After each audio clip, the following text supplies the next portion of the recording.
disaster in Nepal. While the search and rescue effort continues in full force, anger at the government's response begins to boil over as survivors wait for food, transportation, and answers.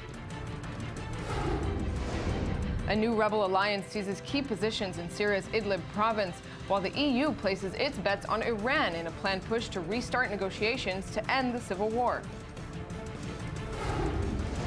After another night of rioting, an imposed curfew brings a period of relative calm to Baltimore, but deep-rooted anger in the city over racism, police brutality, and poverty isn't going anywhere.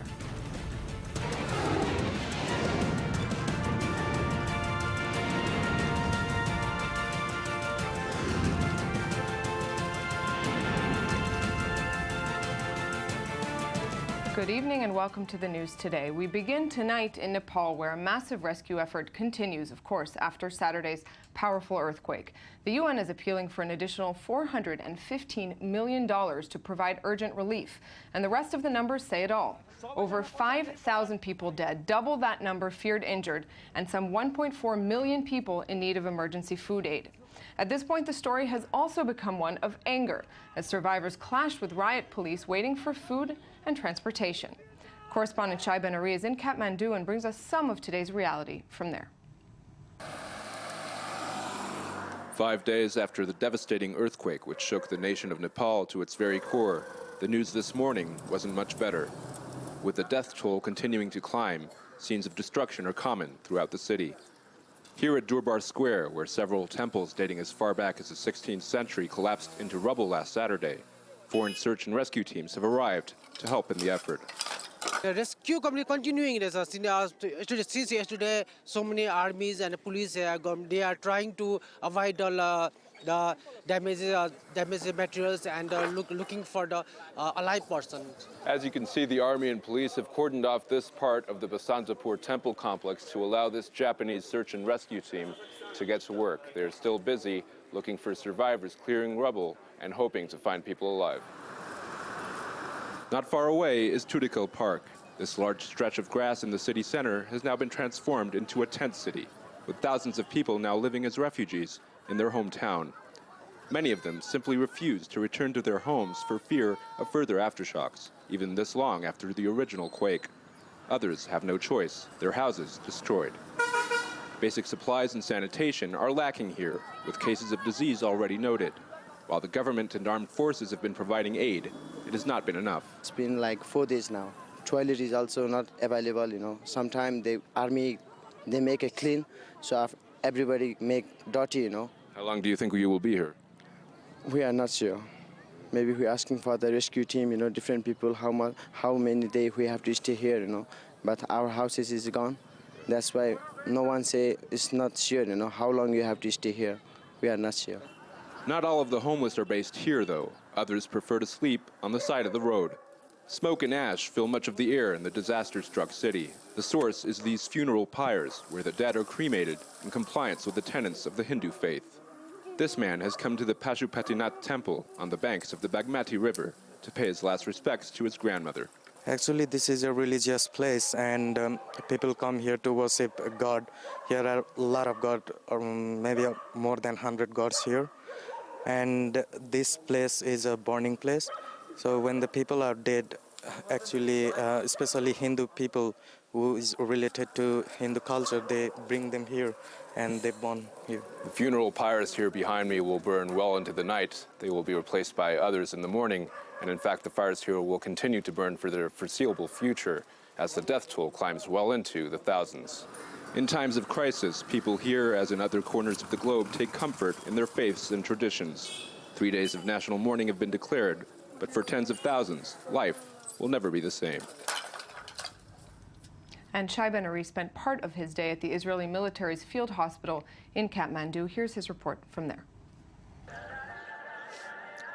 Yes, Nurit, good evening. We are here at the IDF military field hospital, which is located on the outskirts of the Nepalese capital of Kathmandu.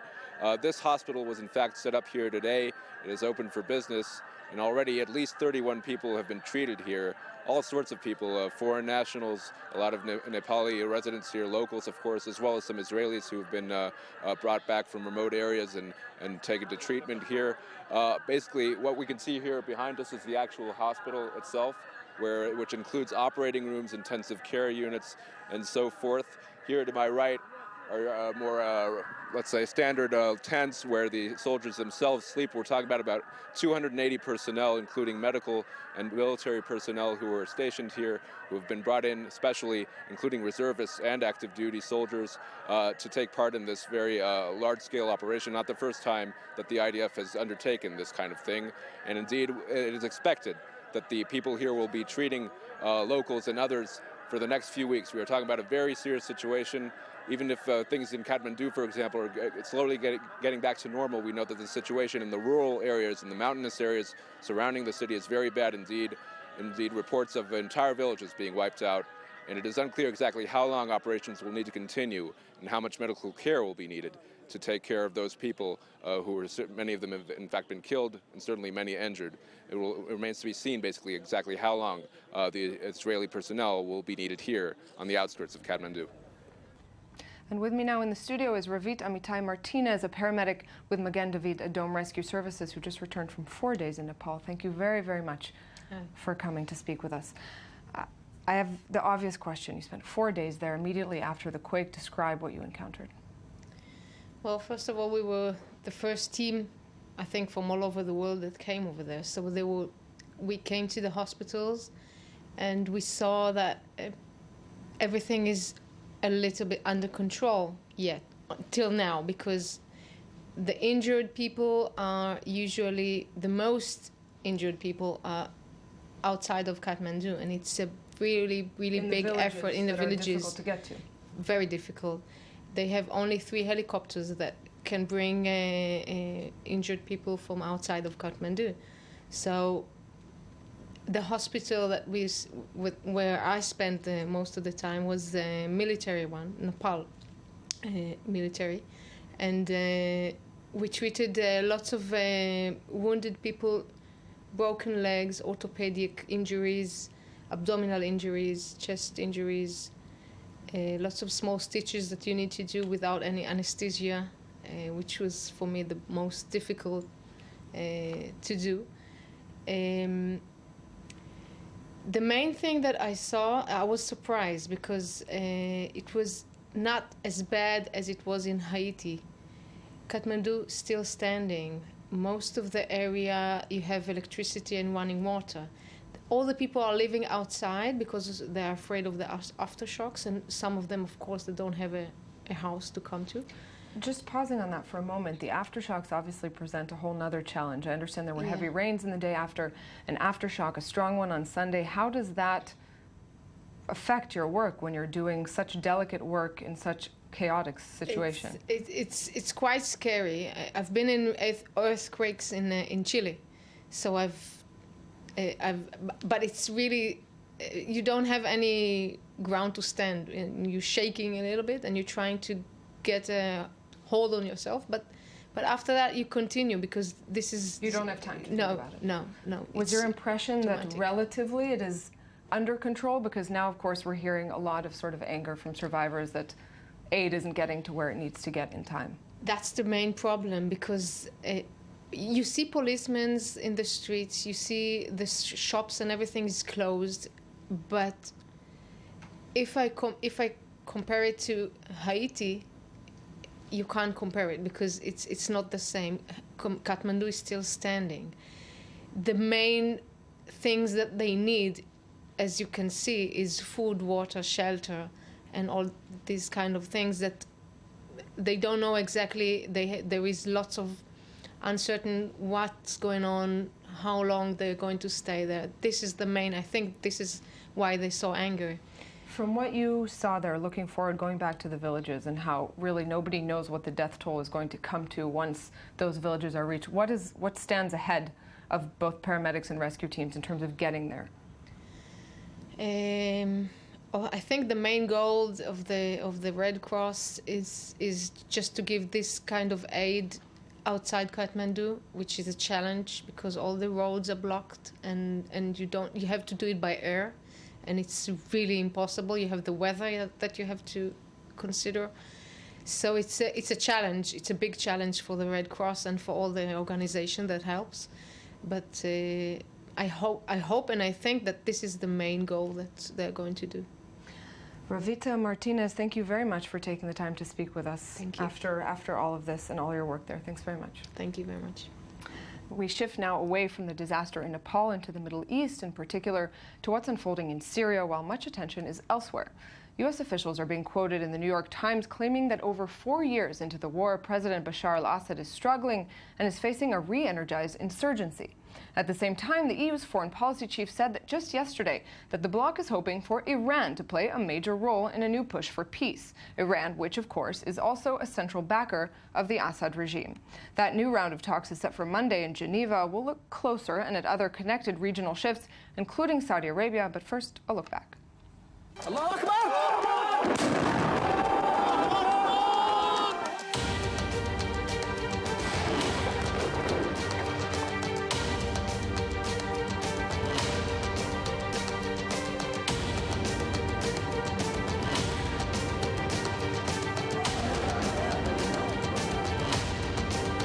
ISIS was created in Iraq in 2006 under the supervision of the Americans. I'm not in Iraq, and I wasn't in Iraq.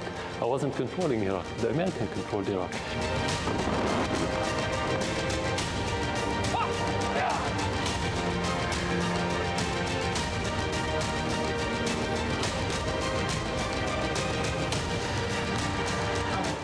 ونحن نبارك لشعبنا العظيم وأبطالنا الميامين ولأمتنا العربية والإسلامية بتحرير إدلب الخضراء.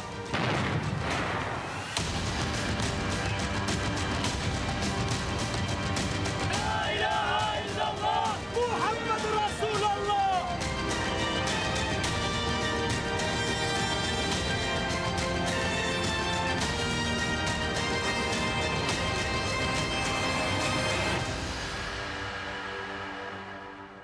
And joining me tonight now on set is Professor Alexander Bly, former advisor to Israeli Prime Minister Yitzhak Shamir and also on Arab affairs, and also Dean of Social Sciences and Humanities at Ariel University, and Professor Uzi Rabi, Director of the Moshe Dayan Center for Mideast Studies. Gentlemen, thanks very much for being with me. Sure. So I want to start, first of all, with this New York Times report quoting White House officials that says, in fact, that Assad is struggling, that the insurgency has been reinvigorated by one thing or another, and that he's actually relying more on Hezbollah. The idea that Assad is struggling in his fight in Syria. So what's sounds new? accurate? What's new? Nothing and how to bad write is home the about. struggle? Okay, what we see is indeed that the Iranians and Hezbollah are more and more involved in Syria. Now, it is very clear that the fighting is really nearing the capital city, Damascus. They're fighting at the outskirts, but that already happened a couple of years ago.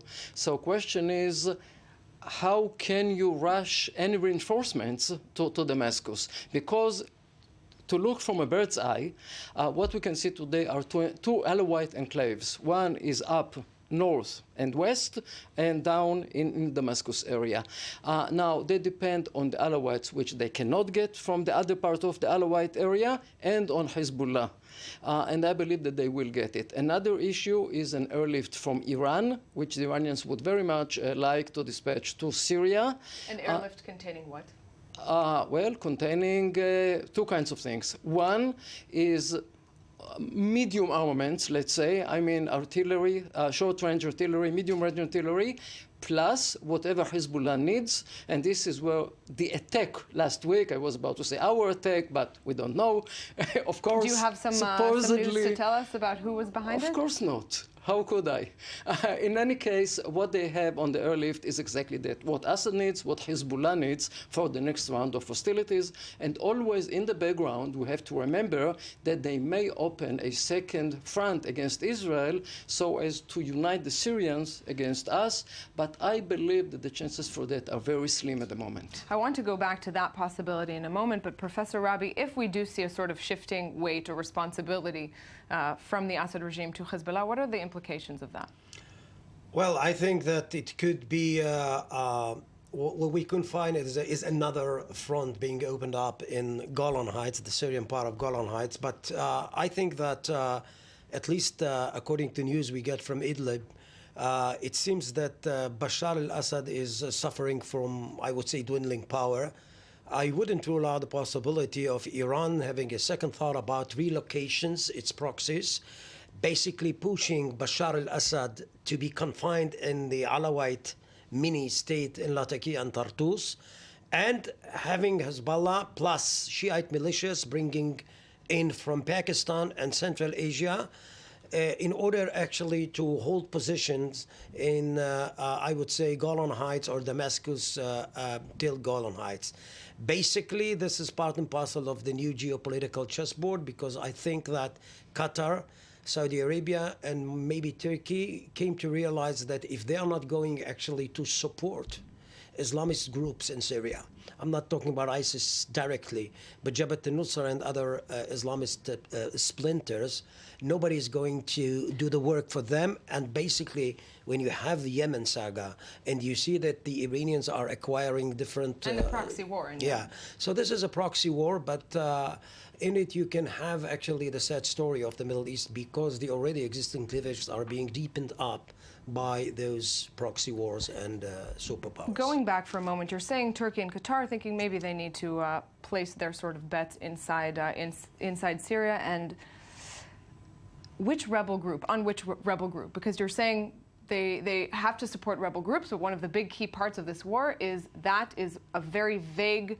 body that does not have a name, that does not have an address. So who are they going to place their money on? No one. No one, because looking at the Syrian side, right, from our side, which I have been doing quite a few times recently, what you can see is that you have the very same forces, but flying a different flag one day and another. Actually, there is only one place, which is Al-Hadr. This is where the terrorists came from just last week. This is the only Druze area, meaning loyal to Assad, along the Golan Heights. Everything is now in the hands of his enemies, but from time to time they will change sides. Okay. Before we continue this discussion, a lot more to talk about, but I want to take a little focus. Rebel forces managed to take control of a strategic town in Idlib, something Professor Rabi you just mentioned, in a move that threatens the country's Alawite minority, the ethnic group to which President Bashar al-Assad belongs. Here's more from Eli Ochenberg. President Bashar al-Assad is losing his hold on Syria, with his army losing ground to rebels, while the government tries to get him back on his feet. The latest gains by insurgents, including the capture of the strategic town of Jisr el-Shurur, has paved the way for rebel forces to conduct offensives against Alawite regions in the north, which are mostly loyal to the regime. Jisr el-Shurur is located right between the opposition stronghold of Idlib and the government stronghold of Latakia. The success of the rebels threatens to expose Assad's inability to protect the coastal mountain areas, mainly inhabited by Alawites. This latest defeat has also raised fears in the regime that Iran may no longer support Assad if he can no longer secure Tehran's interests in Syria. As a measure of damage control, the Syrian defense minister is in Iran for a two-day visit aimed at boosting cooperation between Tehran and the Syrian army, as well as further strengthening ties with ally Hezbollah in Lebanon. The latest success of the Syrian opposition was the result of the unification of a few small Islamist groups and the powerful al-Nusra Front, al-Qaeda's strongest affiliate in Syria. Now it remains to be seen whether Assad's decline will continue, and if so, who will Iran and Western powers support, and how will the outcome affect the growing power struggle across the Middle East. Joining the conversation on set from Istanbul is Syrian journalist Abu Dandashi. Abu, thanks very much for being with us. Good to have you again. Good evening. We're talking here about a sort of potential weakening of Bashar al-Assad. At the same time, Turkey and Qatar putting their money on certain rebel groups to try to provide some kind of counterforce. From your perspective, the more countries that get involved, as we're seeing that Syria is no longer really a civil war, but a civil war with a lot of outside actors, is that helping or hurting Syria? Well, a lot of focus has been on the outside actors, but actually what's not so obvious to people who don't know Syria or outside of Syria is, in fact, that Bashar al-Assad's constituency have lost patience with him a long time ago. These last defeats in the Idlib province has made his political situation untenable. Now, militarily, he can stand his ground as long as he gets support from Iran. Politically, though, he has no way to end this war.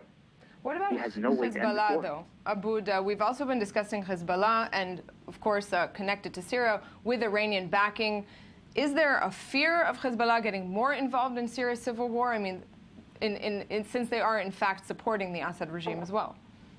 Oh, they're already involved as much as they can be in the war. They could not bolster his forces in Idlib, which is why he suffered the defeats that he did there. Hezbollah right now is concerned with maintaining its own strategic positions along the Syrian-Lebanese border and places where there are large Shia and Alawite communities. They do not have the means to commit Aleppo or Idlib or much less the eastern part of Syria. Aboud, a last question. I always ask you when we have you on about the opposition, about the rebel groups, how fragmented they are. For a moment, looking to the actual Syrian people as a whole, as much as we can, has the tide of support sort of switched to any one direction or another, that is to the Assad regime or to any of the number of rebel groups out there? Well, no one rebel group can assert dominance over Syria, and neither can the regime. No one group, as they exist right now in Syria, can actually exert their dominance over the entire country. Whatever happens after the war will have to be a coalition between both sides, both loyalists and the opposition, if Syria is going to remain a single entity instead of being divided up. Right. Aboud Dandashi in Istanbul, thank you very much. As always, a pleasure. Thank you for having me. I want to go for a moment to Iran, to some of the backers, because we had the EU foreign policy chief just yesterday saying we are putting our high hopes on Iran to be a major player in a potential solution and a potential peace deal to end the Syrian civil war. So if Iran is seen by the West, or by the EU at least, as a major part of the solution, what does that mean for where Syria is going, for where Assad is going? Well, think in terms of an octopus. What you have now is Yemen, Iraq, and Syria. In other words, I'm sorry? And Beirut. And Beirut, no question at all, indeed. And therefore, what the Iranians would like to see is a puppet regime in Damascus that would take orders from Tehran. This is what they would like to see in Yemen, it's a version in Syria. of what we've seen in the past. Absolutely, absolutely. But when we speak about future Syria, we must remember Syria as we know it is no more. What we have is on the eastern side, we have a Muslim state, Islamic state, whatever Daesh would like to call themselves, and what we have are Halab, Homs, Hama, and Damascus.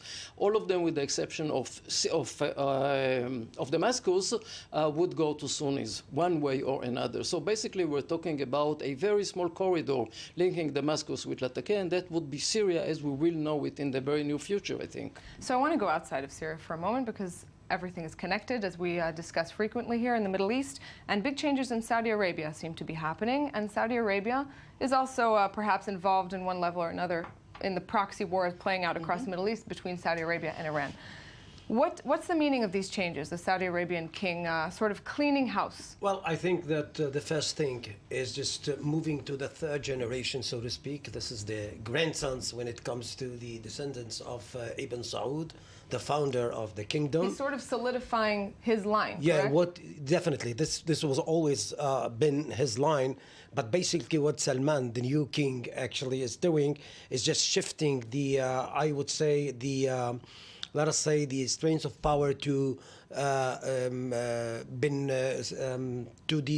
let us say to the generations or the generation of the grandsons.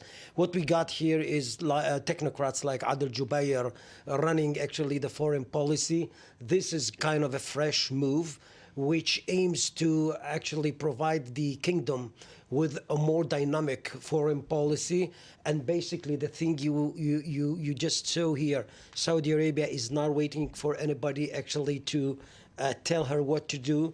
It seems that everybody got to the conclusion that superpowers actually are coming up with superficial acts or activities. They acted in Yemen. They now supporting Jabhat al-Nusra in Syria, not because this is their cup of tea, but they are going choosing to support from the lesser of all the evils. And this is kind of an enemy's enemy. And basically, what we got here is again what I said before, kind of a proxy war, and basically Saudi Arabia. So, is playing Professor Bly, if we're talking about a new foreign policy, and they actually changed their foreign policies chief, I believe, right? Also, yes, along with indeed. with all the others.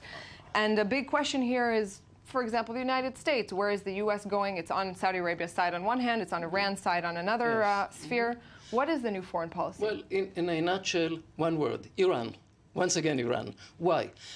Because there is an external challenge, and this is why they close the ranks, and this is why it was possible to change the people. Secondly, very hard decisions are to be made in the very near future. Should the Saudis invade Yemen? What should they do in Syria? Operation. Iran, exactly. And this is the point here.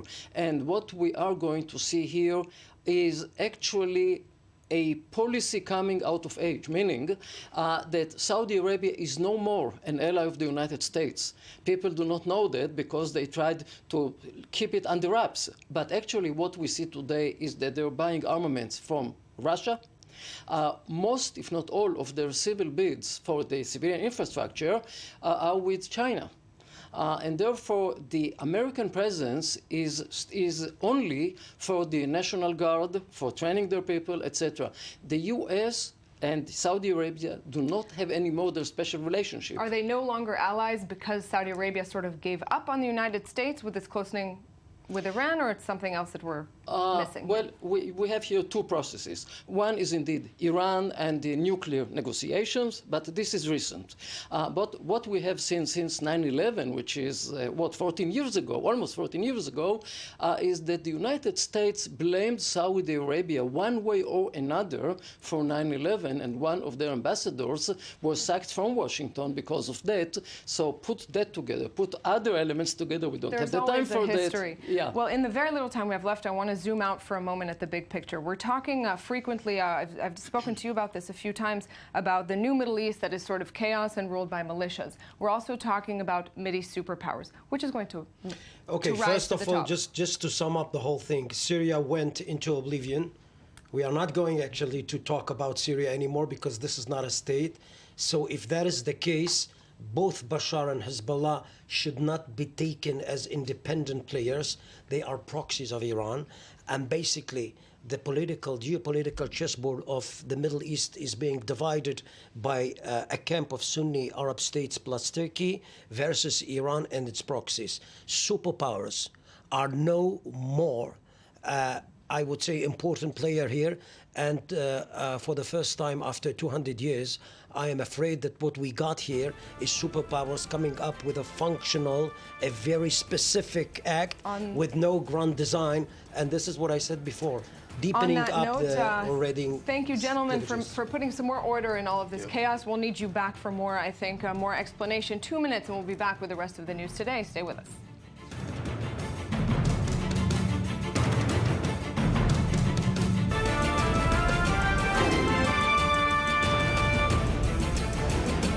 The disaster in Nepal, while the search and rescue effort continues in full force. Anger at the government's response begins to boil over as survivors wait for food, transportation, and answers. A new rebel alliance seizes key positions in Syria's Idlib province, while the EU places its bets on Iran in a planned push to restart negotiations to end the civil war. And after another night of rioting, an imposed curfew brings a period of relative calm to Baltimore, but deep-rooted anger in the city over racism, police brutality, and poverty isn't going anywhere.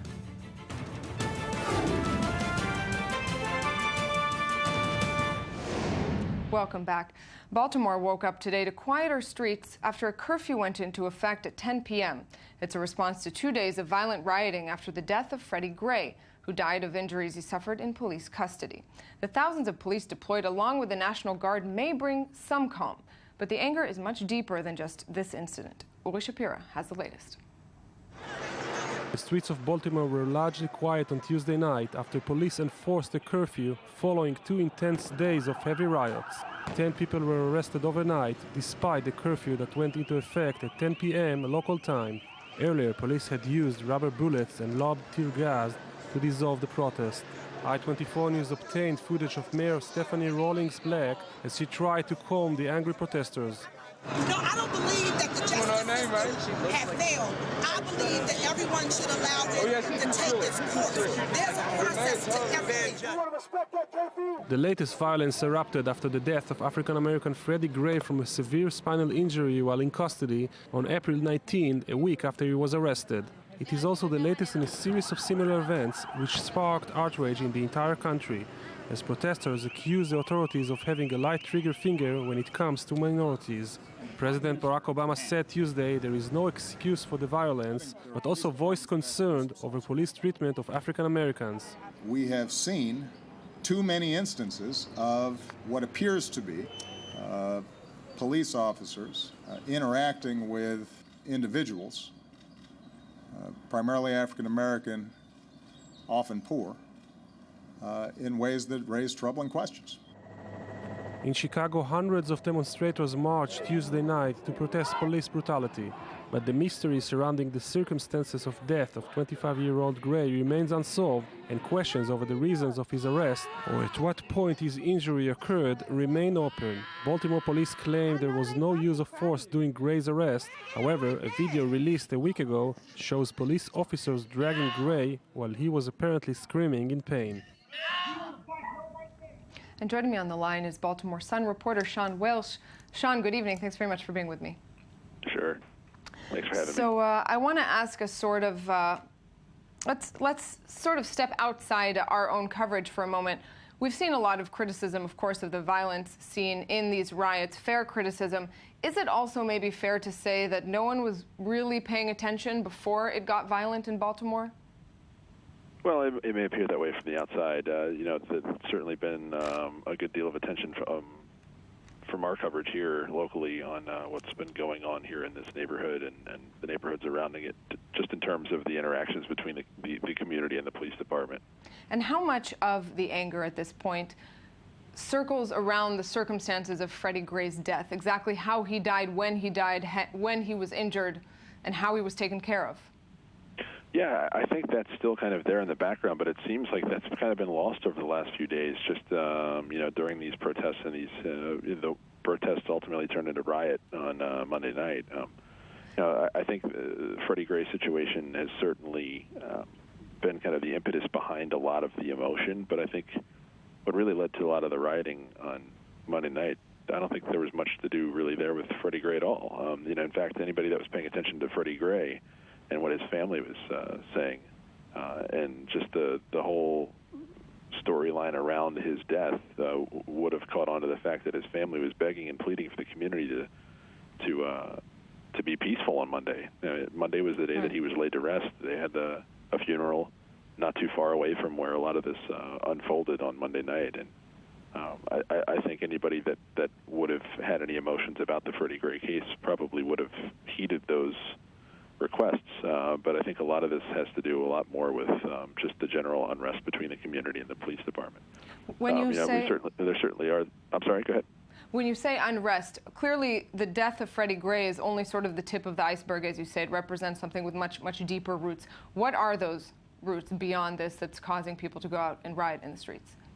Sure. There's a long-standing history of you know, just general distrust between the community and the police department, and as well as you know, we may have spoken about this the other day, the fact that, you know, that Baltimore as a city is documented in a series we did last year at the Baltimore Sun.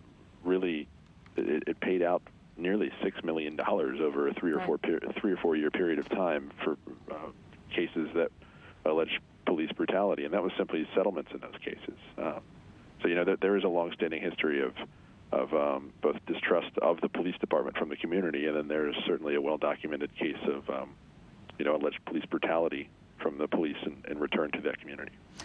All right, Sean Welsh in Baltimore, thanks very much for being with us. Sure, thank you. Moving back to the Middle East briefly, one of the biggest mysteries of last summer's war between Israel and Hamas centered around one man, Mohammed Deif. The military senior commander of the group, by now considered legendary by Israeli security, has lived through no less than 5 assassination attempts. His survival after the last war was still in question until now. Eli Ochenberg explains. After yet another assassination attempt during last summer's Operation Protective Edge, Mohammed Deif, the chief of Hamas' military wing, is believed to be alive. Israeli sources believe that Deif, who has survived numerous assassination attempts by Israeli security, is now trying to forge closer ties between the Palestinian Islamist group and Iran. This comes in light of the recent dissent within Hamas, particularly between the group's political bureau and its military wing. There are two main issues which are setting the diplomatic and the military bureaus apart. First, discontent over the diplomatic wing's cancellation of Deif's grandchild, a terror master plan to infiltrate militants into Israel through tunnels to attack the border area communities and kidnap Israelis back into Gaza. The political leadership refused to give a green light to the plan, a serious disappointment for the military wing, although Operation Protective Edge allows Hamas to use these tunnels in fighting IDF troops. Secondly, while Deif has been pushing to revive the relations with Iran, aiming at receiving arms and funds from Tehran, Khalid Mashal, the political leader, was willing to become closer to Iran's nemesis, Saudi Arabia and other Gulf states. All the while, Hamas has been preparing for yet another potential conflict with Israel, digging new tunnels and manufacturing rockets. Hamas is closely watching the growing tensions on Israel's northern front with Hezbollah. In case of an escalation, it may take the opportunity to join in. And with me now on set is Dr. Rassan Abdallah, Director of the Center for Applied Research and Education that deals with nonviolent communication. Thank you very much for being with me. Pleasure. So let's just talk about Mohammed Deif for a moment. We know that he is a big symbol and also big in concrete terms in what he's doing for Hamas for many years. How big of a symbol is he for the Palestinian people as a whole outside of Hamas?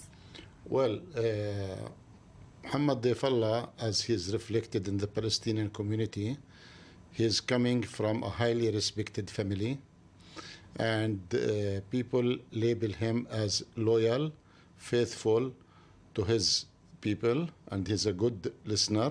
He's a person who can get into constructive dialogue with you. And according to what the Palestinians say, if you sit with Abu Khalid, his name is Abu Khalid al-Masri, Muhammad al-Masri, you will never think that he is a violent person. He's very, very cute, talking to you in a very polite way. And he's very clever. So he wins people over very well, from what you describe. Yeah. How big of a role now does he have? This is the question. Now that Israeli officials are saying, reportedly, that he is still alive, what is he doing now for Hamas? Actually, I cannot tell you what he is actually doing now for Hamas, but I am so surprised and amazed why the story of Mohammed Dahlan is coming now with this big fuss, if we can say it.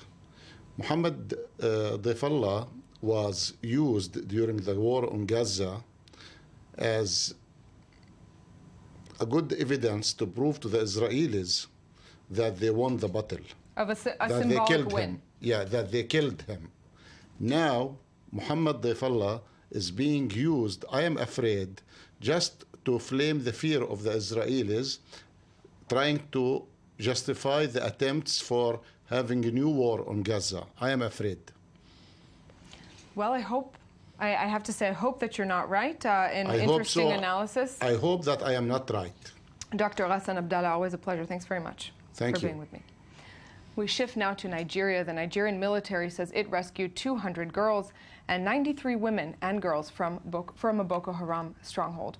The girls abducted by the Islamist militant group a year ago from a school in Chibok are reportedly not among them.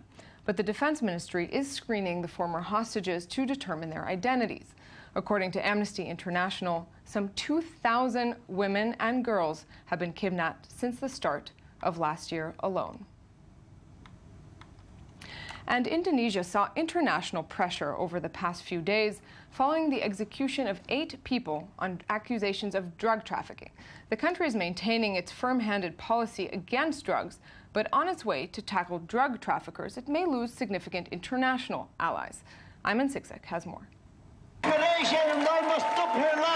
A mass execution of drug traffickers in Indonesia has sparked international outrage, with the United Nations among those condemning the country's increasingly hard line on enforcing the death penalty. The UN's Human Rights Agency said the country's decision is incompatible with its own expectations from other countries. 4 Nigerians, a Brazilian and an Indonesian were among those executed by firing squad on Monday. Another woman prisoner from the Philippines was reportedly spared. Australian officials, which saw 2 of their nationals also executed in Indonesia, made it clear that the decision marks a fracture in the relationship between the 2 countries. These executions are both cruel and unnecessary, and this cannot be simply business as usual. For that reason, once all the courtesies have been extended to the Chan and Sukumaran families, our ambassador will be withdrawn for consultations. The UN has meanwhile called on Indonesia to reinstate its suspension of the death penalty. But the country's aggressive campaign against drug trafficking is likely to continue.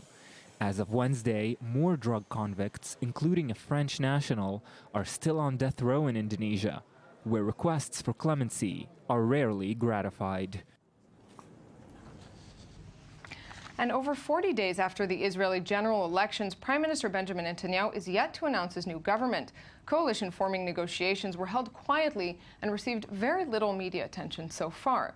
Today, the first 2 agreements are set to be signed between Netanyahu's Likud party and the Kulanu and ultra-Orthodox United Torah Judaism parties. Netanyahu faced criticism from his own party members over a little number of ministries that they claim was left out for the Likud.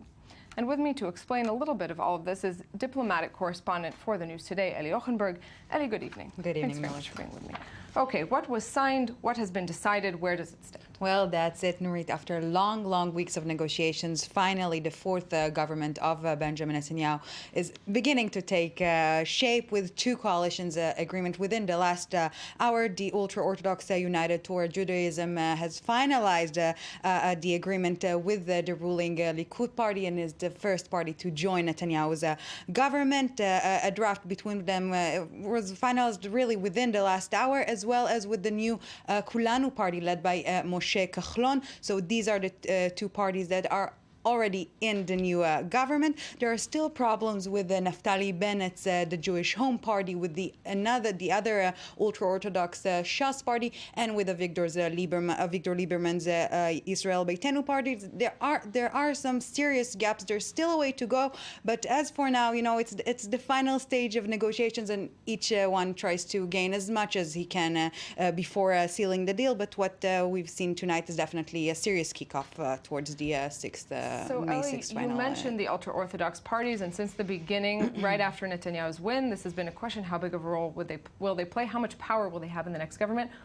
How is that shaping up right now? What role are they going to have? Well, as you probably remember, Nurit, in the previous government, it was the first time Netanyahu ditched his traditional alliance with the ultra-Orthodox parties and sent them to the opposition. And we feel the sense of compensation in the current negotiations. As part of the agreement of the United Torah Judaism, they demanded to cancel a row of somewhat anti-ultra-Orthodox legislations we've seen in the previous government, such as all legislation concerning matters of religion and state, the ultra-Orthodox enlistment to the army, and return to the funding of yeshiva students. And so we already heard some of the secular leaders saying it's no less than extortion, what is, of course, not being so appreciated by the ultra-Orthodox, and I can promise you we will see a lot of this battle. And they, of course, will not be happy to future. see some of their policies rolled back by the ultra-Orthodox. Yeah. Eli Ochenberg, thanks very much for this. Thank you.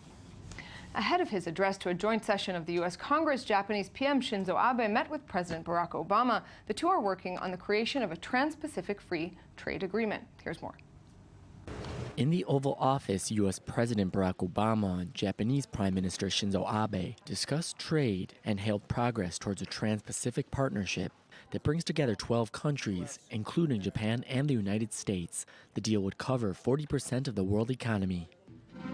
Another major topic of discussion will be China's activity in the South China Sea, and both leaders putting their stamp on new guidelines for defense cooperation, a sign of Japan's readiness to take more responsibility for its security as China increasingly flexes its political and economic muscle in the region. Share a concern about China's land reclamation and construction activities in the South China Sea and the United States and Japan are united in our commitment to freedom of navigation, respect for international law, and the peaceful resolution of disputes without coercion.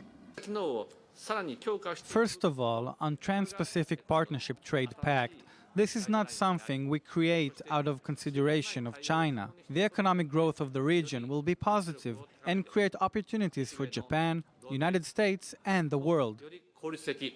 China has meanwhile said the U.S.-Japanese alliance should guarantee not damage interests of other countries. Washington told Japanese leaders its commitment to Japan's security remained ironclad and covered all territories under Tokyo's administration, including pieces of the East China Sea that Japan disputes with Beijing. And now to economy.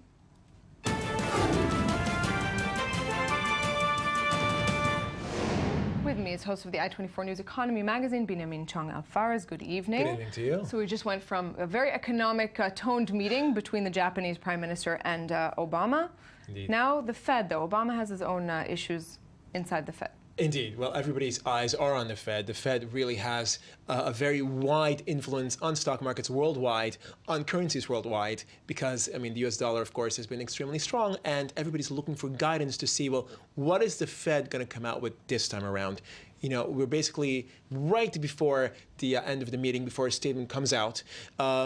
Most expectations really are for more of the same. We're going to essentially see what we saw in March. Phrase. In both It economics and politics, is a more of the familiar same. phrase, but it's not always true. In this case, it's not entirely clear where they're going to go. U.S. data has been relatively weak. Specifically, GDP for the first quarter was very unimpressive, 0.2%, where they saw maybe 1%, and certainly much lower than the fourth quarter numbers that we saw.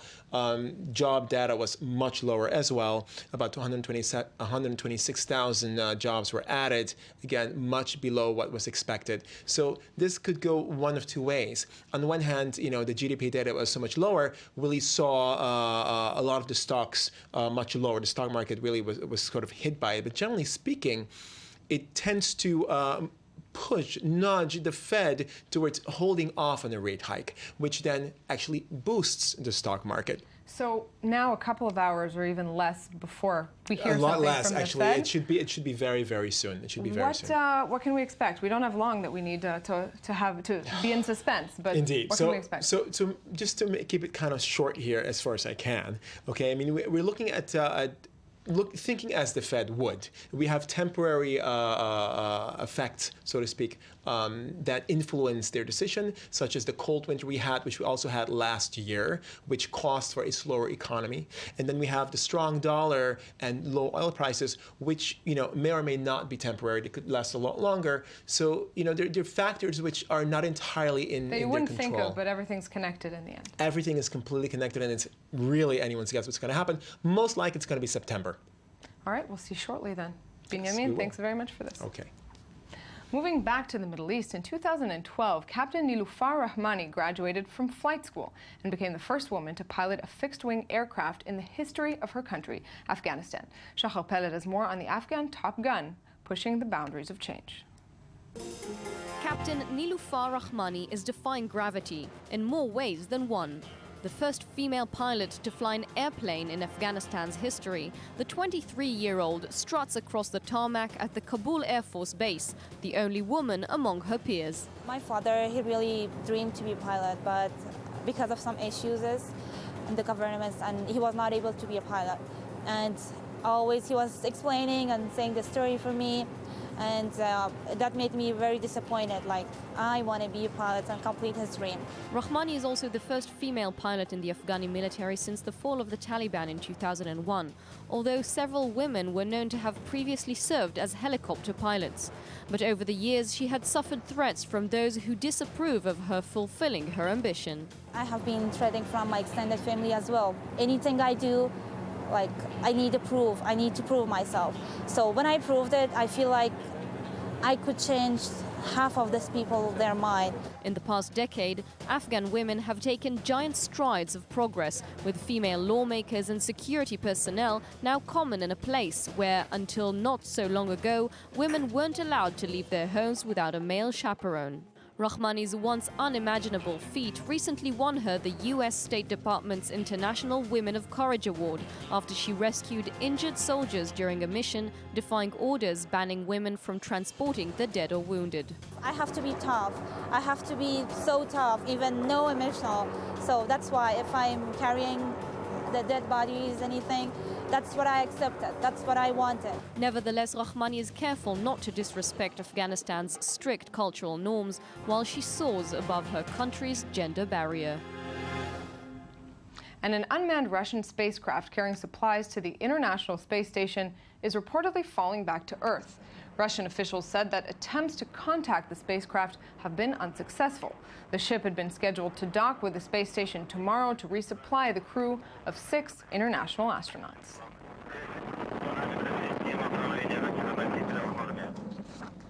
And now to sports.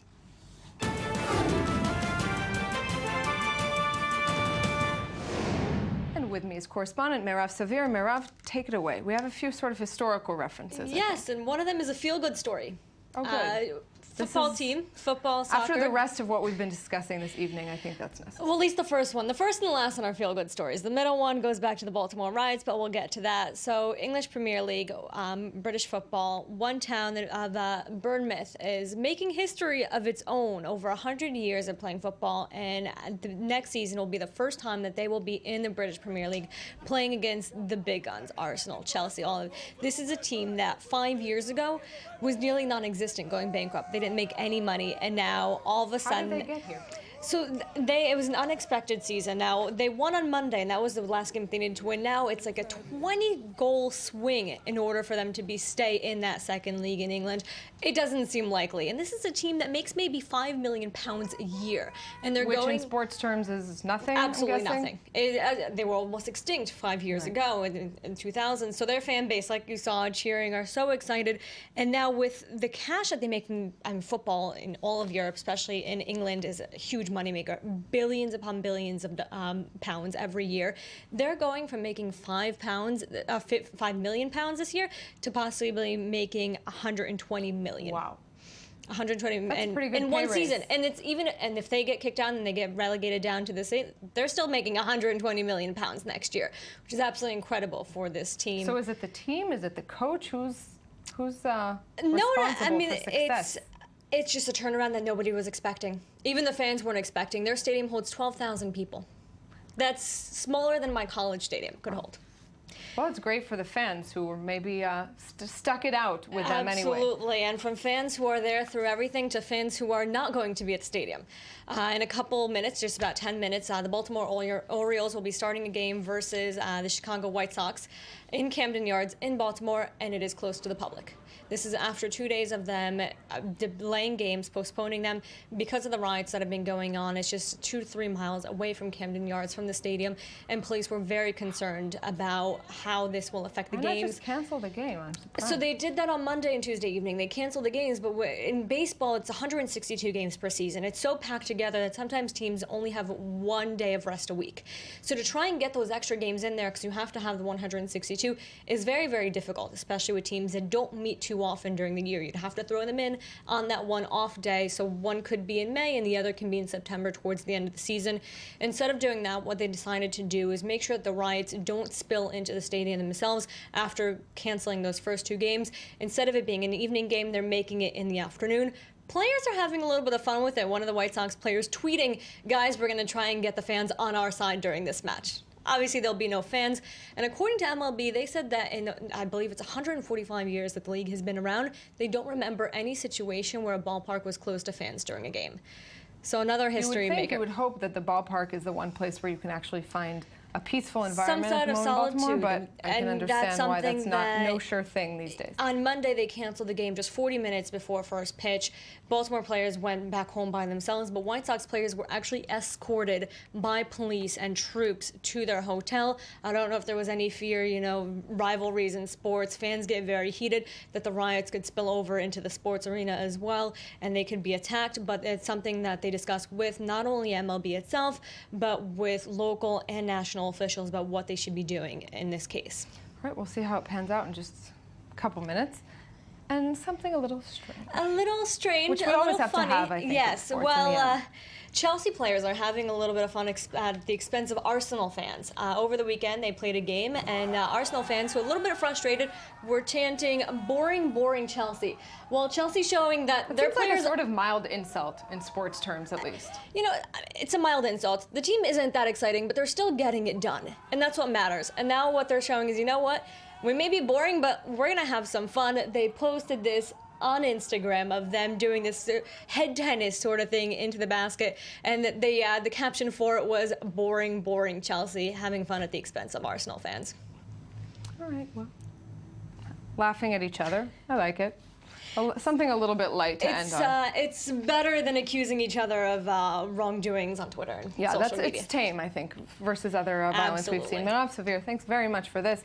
And stay with us. After a short 2-minute break, the U.S. Supreme Court is in the midst of one of its most historic cases on one of the most defining issues of the 21st century, of America in the 21st century.